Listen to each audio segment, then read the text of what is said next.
Mine is Marita. And welcome to Hearty Conversation With us. I hope you enjoy this show.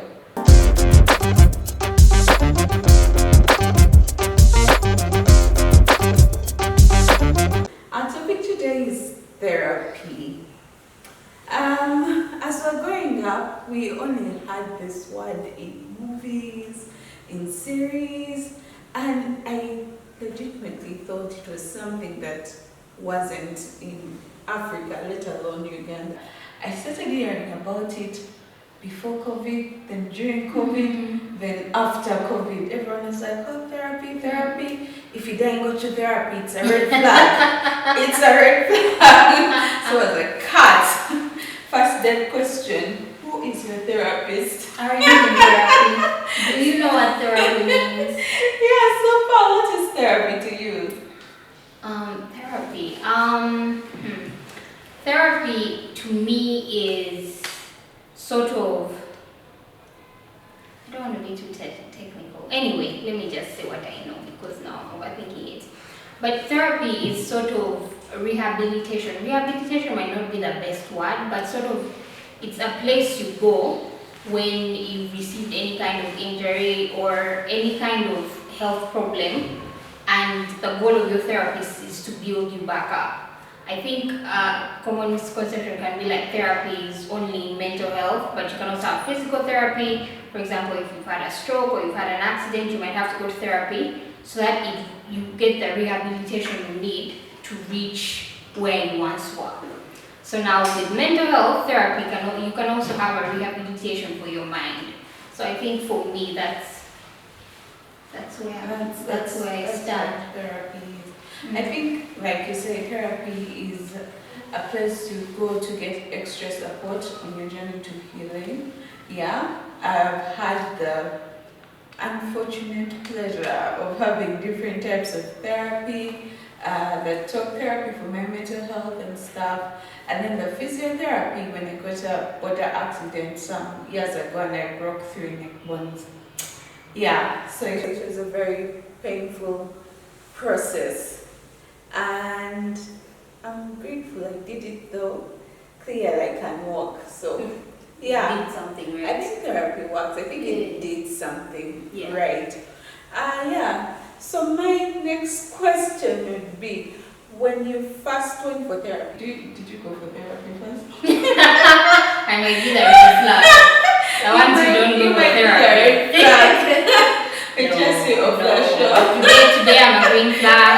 I've been for therapy. No, but guys, if you don't go for therapy, it's not necessarily a green flag. I just want to put that disclaimer out there because I don't want people to be like, oh, those girls said. Anyway, when you went for your first therapy session, what were your expectations vis-a-vis what you experienced? Well, I expected it to be like a movie. I expected it to be like she would have a couch and I would lie down and I would be like, so yesterday this happened, and then she would be like, you know, Paul, the reason why you're doing that is because, like, I expected her to like have all the answers and tell me, okay, so when I don't know, you know how in the movie they walk in for that therapy session and they have like such meaningful conversations and the therapist is telling them like this, you're like this because you went here, and it just, that's what I expected. And when I walked in, first of all, there was no couch for me to sleep on. I sat on a chair. But I think one of the things I didn't expect was the work that I thought she would have all the answers. But what therapy does is that it shows you the entire picture, and then you have to start to figure out the answers for yourself. Therapy, that you don't walk in and she'll tell you, so if you jump 5 times, all will be well. Yeah. You have to, and it's a lot of hard work because sometimes it points you to uncomfortable truths. And I thought that was just like a movie thing of, oh, I don't want to know, don't tell me. Until one day I was on in a therapy session and I'm like, I don't want to know, let's stop here. So, yeah, I think, it was a bit of a learning curve. Yeah. Yes. Another thing I think I don't know if it's in our later questions, but another thing that I think it's worth noting is that not every therapist is for you. Yes. I struggled with that initially because, the first therapist I went to, we didn't have the best relationship. So I was like, this is the end, let's all go home. You know those things where you say, it's because we're in Uganda. Had I been in Boston, we would have, So it's just sometimes you have to find your person, like how not everyone is your friend and not everyone you have amazing chemistry with. You have to, sometimes you have to, what's it, kiss a few frogs to find a prince, something like that. Yeah. On that note, one of my favorite therapists that I do work with, she's called Janet Katana of Safe Places Uganda, once gave me this image that, Rita, if you wanted to go for a wedding and you wanted to buy a nice pair of shoes and you went to the first store, let's say Bata, and you tried them on and they just didn't fit, they didn't feel good, they didn't look great on your feet, would you say, okay, I'm not going for the wedding anymore, I'll never attend weddings? Or you go to the next shop and try and see if that shop has the shoes that you want to use for the wedding. So she said that's the same with the therapist. You keep trying. If this therapist hasn't been nice, I'll try again and try again. Of course, it takes a lot of courage because some of them re-traumatize us or cause more harm than good. But I believe that if the end goal that you're looking for is healing and you're determined to stay on that path, then I believe that you should keep going. Anyway, my first experience with therapy. So, it was at Butavika Hospital.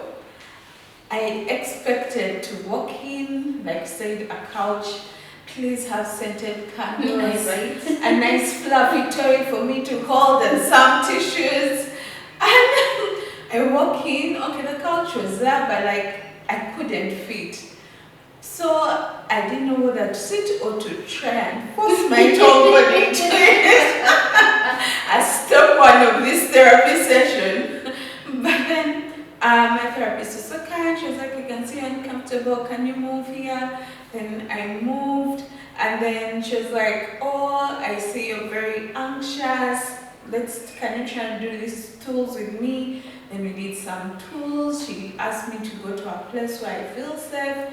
By the time I came back, I was okay. And then we talked, and then she realized I wasn't good at responding. So she asked me, what would you prefer to use as your tool of therapy? Then I told her, I love to write. I can write the whole day and then, feel better. Then she was like, okay, this is what we're going to do.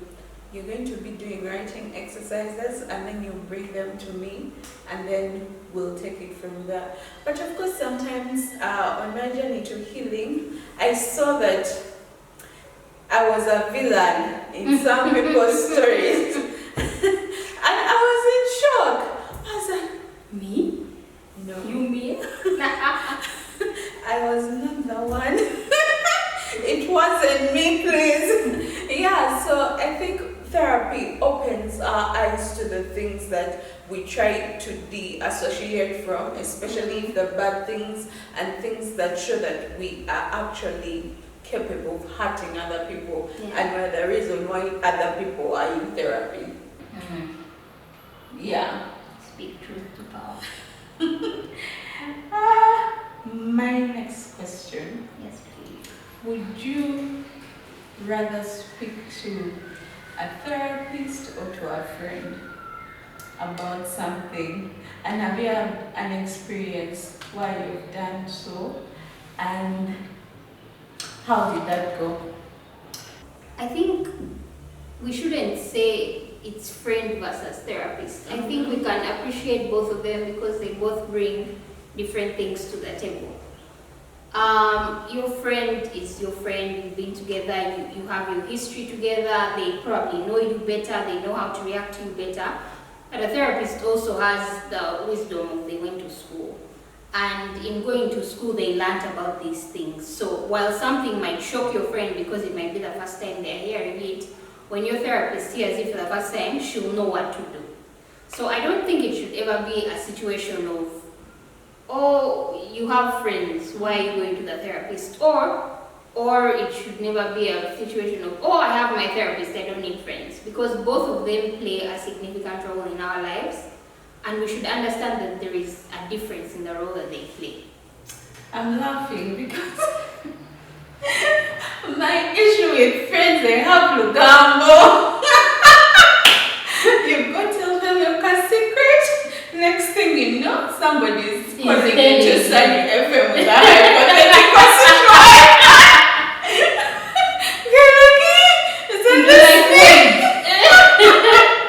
At least a therapist can sue them. Yes, but I understand where you're coming from. They all have roles to play. Friends can be a support system on your healing journey, but it's important to choose the right friends. And also do a test, like tell them, call Lugambo, if you find it out there, you cancel a friend. Block her. Create boundaries. Yeah. Because they can also be the people who pull you back to where you're trying to heal from. Yeah. Okay. Did you have an experience with a therapist and a friend? Yes, I did. Do you want to share? No, I don't. That's okay. I'm still healing. You're still in therapy. I'm still in therapy for my friendships. Okay. How do you know that it's time to talk to a therapist? I think one of the things that I'm liking is that people are normalizing therapy. So it's not that, I don't know, I have to have been, you know, it doesn't have to be something very big or very, I don't know, dramatic in people's eyes. You can just say, oh, you know, I'm feeling a little bit self-conscious, let me go and speak to a therapist. Because that is what therapy is there for. And you don't have to, there's something, there's a saying, don't wait for something to break. Don't fix it while it's broken. Me and my sayings. But like basically what that means is you don't have to wait for something to have a problem for you to go and see. Like for example, your car. You take your car for servicing every time. Yeah. It might not have an issue with it, but you take it for servicing. So it wouldn't be bad for you to go see a therapist every once in a while. You don't have to go every month, but just every once in a while, check in. I think like what we've been saying, therapy sort of allows you to see everything around you. So yeah. That's true. That's true. So where can I find a therapist if I'm looking for one? That face, I feel like I've scared everybody. I might not be the best, but okay, let me start by saying this. In Uganda, it's not very easy, and it can be a bit more on the expensive side. But like you said, I think Butabika has free services. Free services, and then the private wing has the cheapest services. How much is a session? The last time I went there, it was 30,000. Okay, yeah, session. that's because for me I thought the cheapest was 50. Yeah. And then if you check out the Heart to Heart Spaces website, you will find a list of therapists and psychiatrists with their prices and their phone numbers on how you can contact them to get help. So this is part of the work we do to make mental health information more accessible to people. So I hope you check it out. Please do not struggle with your issue alone. Even though it's a non-issue and you feel it's a non-issue but feel like you want to talk to someone, therapy is there to support you. And yeah, don't do life alone. A problem shared is a problem half solved. I think for me something that I've always is a therapist. I think one of the misconceptions can be you think that the therapist is going to tell you what to do. And that's not what they do. They sort of present, it just sort of, they like present the facts to you and help you to analyze them. So anyway, don't ever feel, allowed to be made feel bad. That's the English anyway. It has. We're taking it as Okay. Yeah. Don't feel bad for wanting to see someone or for wanting to get help. I mean, don't die in your own movie. If you feel, you just, you can go and get help. Yes. Yeah, and when you're doing therapy, it's not just going to be all love and cushy. Sometimes, most times, it's hard before it gets better. And the number of times I wanted to give up because it was very hard for me was a lot. I was like, I wish somebody had told me that therapy is actual work and most times hard work, and getting better you have to put in a lot of intentionality. Yeah, so sometimes it gets worse before it gets better, but it does get better. I'm here to say I am better, and it has gotten better. So from us to you, it's been our Marita, Me, Rebecca Priel, and see you next time on Hearty Conversations. We love you. See ya!